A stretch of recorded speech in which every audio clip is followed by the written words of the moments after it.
ความเร็วแหวนสองละ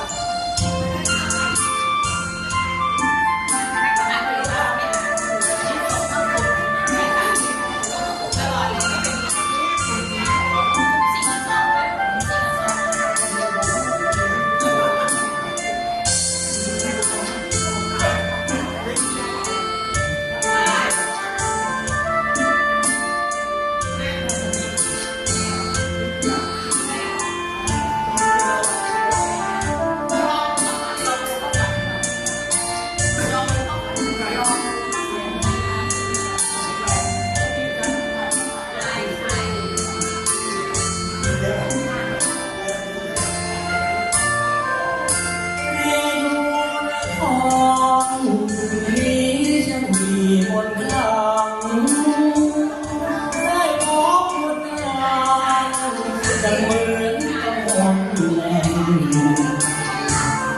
น้องลูกไม้ไว้ต้องยาวสวยเพื่อนที่รักเจ้าแล้วแท้จริงสาวยังยิ่งต่อแทนที่สองเราเคยรักกันก็รักเราจากกันหนาวน้ำตาเรือนเราได้เพียงน้องที่ต้องหนาวตายไม่หลายวันลูกรักต้องรักใกล้กันสุดวันวานก่อนลาถ้าป่วยร้อยคืนไม่ชื่นน้องอยู่ใกล้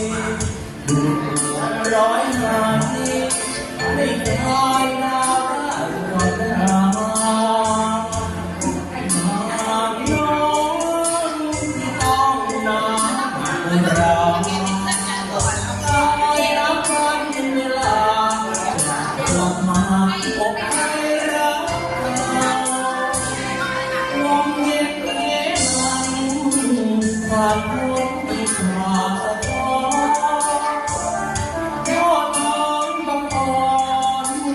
ตอนนั้นเคยมองเห็นเจ้าครั้งเที่ยวสงกรานต์พระธาตุพนมยามหน้าหนาวที่ยังไม่ลืมมองยาวโอ้แม่สาว